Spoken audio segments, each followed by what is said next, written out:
था। छठा दिन, प्यास और इंतजार की शिद्दत। करबला के मैदान में सूरज की तपिश छठे दिन भी बेकाबू थी। हर गुजरते लम्हे के साथ इमाम हुसैन और चले गए और उनके वफादार साथियों पर प्यास का शिकंजा कसता जा रहा था। दरियाए फरात की लहरें सामने इटला रही थीं, लेकिन यजीदी फौज ने उन तक पहुंचने के सारे रास्ते बंद कर रखे थे। आज का दिन एक ऐसे दर्दनाक इंतजार का दिन था जहां हर सांस के साथ उम्मीद और निराशा की जंग चल रही थी। आज करबला के आसमान पर एक उदासी और घबराहट की चादर बिछी हुई थी। खैमों में बच्चों की सूखी जबानें, औरतों के मुरझाए चेहरे और मर्दों के ढलकते हुए हौसले सब इस बात की गवाही दे रहे थे कि जिंदगी की डोर धीरे धीरे कमजोर पड़ रही है।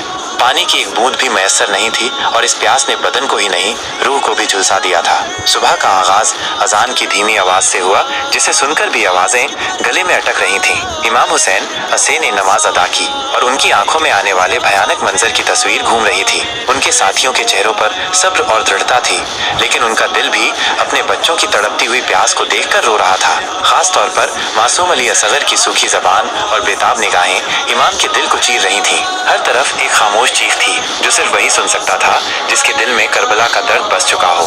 यजीदी कमांडर उमर इब्ने साद इमाम हुसैन और सो पर दबाव बढ़ाने के लिए हर पैंतरा आजमा रहा था। उसने अपनी फौज को और सख्त कर दिया था ताकि पानी की एक बूंद भी इमाम के खैमों तक न पहुंच सके। उसकी आंखों में न कोई इंसानियत थी, न कोई रहम।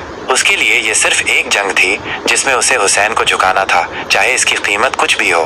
दिन ढलता गया और तपिश बढ़ती गई। रेतीले तूफान ने हवा में गर्मी और धूल घोल दी थी, जिससे सांस लेना भी दुश्वार हो रहा था। खैमों के अंदर से बच्चों के रोने की आवाजें आ रही थीं और माएं उन्हें गोद में लेकर चुप कराने की बेताब कोशिश कर रही थीं, लेकिन उनकी अपनी आंखों में भी आंसू नहीं थे, सिर्फ सूखापन और एक अजीब सी बेबसी थी।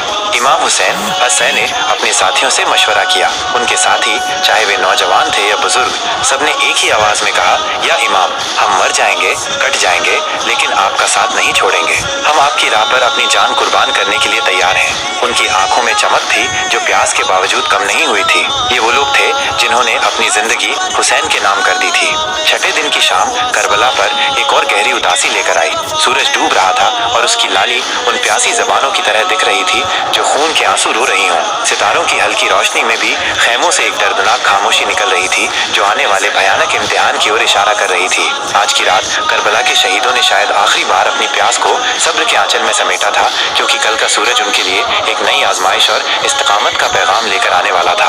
ये छठा दिन सिर्फ प्यास का दिन नहीं था, ये इंतजार का दिन था, उस शहादत के इंतजार का जो इस्लाम की बुलंदी के लिए एक अमिट मिसाल बनने वाली थी। हर गुजरता लम्हा करबला के मकसद को और मजबूत कर रहा था और हर सांस उन अजीम कुर्बानियों की गवाह बन रही थी जो इंसानियत के लिए एक नया रास्ता रोशन करने वाली थी। करबला की कहानी सिर्फ इतिहास का एक हिस्सा नहीं, बल्कि इंसानियत के लिए एक शाश्वत संदेश है। आज भी सदियां गुजर जाने के बाद भी इस कहानी का असर हमारे आम जीवन और आज के लोगों पर गहरा पड़ता है। ये हमें कई अमूल्य सीखें देती है और प्रेरणा का एक अटूट स्रोत है। आम जीवन पर असर और सीख। करबला की घटना हमें कई पहलुओं से प्रभावित करती है। सत्य और असत्य के बीच चुनाव। करबला हमें सिखाती है कि जब सत्य और असत्य के बीच चुनाव का वक्त आए तो चाहे हालात कितने भी मुश्किल क्यों न हो, हमें हमेशा सत्य के साथ खड़ा होना चाहिए। इमाम हुसैन असा के पास यजीद के सामने झुकने का विकल्प था जो उन्हें एक आरामदायक जिंदगी दे सकता था, लेकिन उन्होंने जुल्म के खिलाफ आवाज उठाना चुना।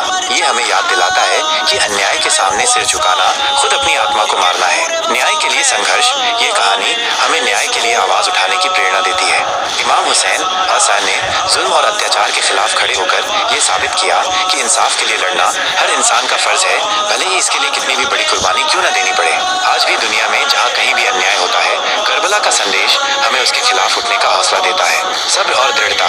करबला के मैदान में इमाम हुसैन असाए और उनके साथियों ने जिस सब्र और दृढ़ता का प्रदर्शन किया वो बेमिसाल है। भीषण प्यास, भूख और दुश्मन के जुल्म के बावजूद उन्होंने हिम्मत नहीं हारी। ये हमें सिखाता है कि जीवन की कठिनाइयों और चुनौतियों का सामना सब्र और दृढ़ संकल्प के साथ कैसे किया जाए। त्याग और कुर्बानी। करबला त्याग और कुर्बानी का सबसे बड़ा प्रतीक है।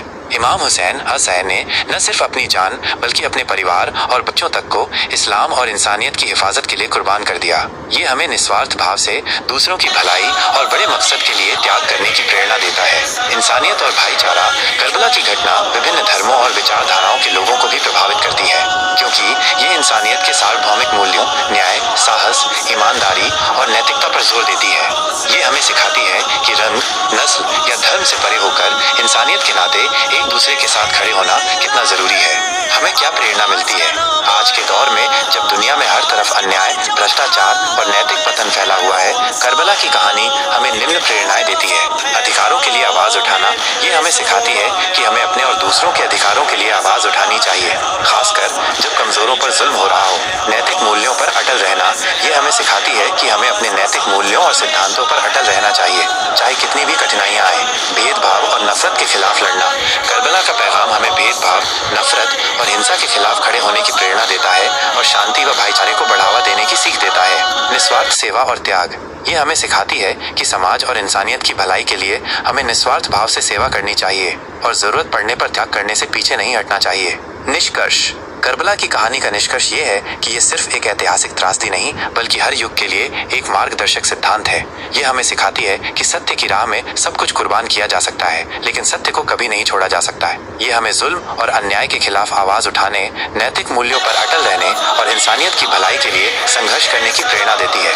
करबला हमें याद दिलाती है कि भले ही संख्या बल में हम कम हों, लेकिन अगर हमारे इरादे नेक और दृढ़ हों तो हम बड़े से बड़े जुल्म के खिलाफ खड़े हो सकते हैं और इंसानियत के लिए एक मिसाल कायम कर सकते हैं। इस कहानी से हमें ये भी सीख मिलती है कि एक सच्चा इंसान कभी भी जुल्म के सामने नहीं झुकता, चाहे उसे कितनी भी बड़ी कीमत क्यों न चुकानी पड़े। ये हमें आत्मसम्मान, साहस और विश्वास के साथ जीवन जीने का पाठ पढ़ाती है। आपने हमारी पिछली 5 वीडियो को लगातार देखा, जिसके लिए हम आपके प्यार और स्नेह के आभारी हैं। आपके लाइक और शेयर ने हमें बहुत हिम्मत दी है। इस छठे एपिसोड को भी अपना भरपूर प्यार दें। हमारी मेहनत को सराहने के लिए लाइक करें, ऐसे ही और वीडियोस देखने के लिए सब्सक्राइब करें और ये महत्वपूर्ण संदेश दूसरों तक पहुंचाने के लिए ज्यादा से ज्यादा शेयर करें।